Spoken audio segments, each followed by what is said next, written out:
Hi friends, నమస్తే. శ్రీలహర్ అండి. ఈరోజు నేను చింతపండు రసం పెట్టుకుందాం అనుకుంటున్నానండి.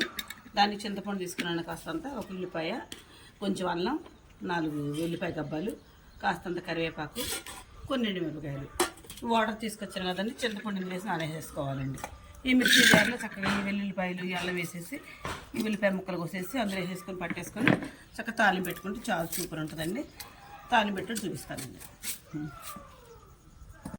నూనె పెట్టేశానండి, ఆయిల్ కాగింది, నూనె వచ్చానండి. తర్వాత కొంచెం గరం మసాలా వేస్తున్నానండి, చూసారా అది. తర్వాత ఉల్లిపాయ పేస్ట్,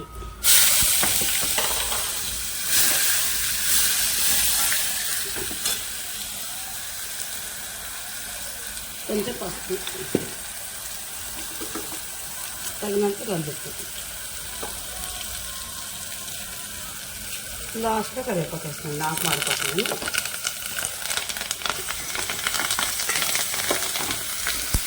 చక్కగా ఎప్పుడు చింతపండు రసం అందులో పోసేసుకుందామండి. నీళ్ళచేదంత 2 నిమిషాలు అయిపోయి 1 నిమిషం అయిపోతుంది. సారీ అండి.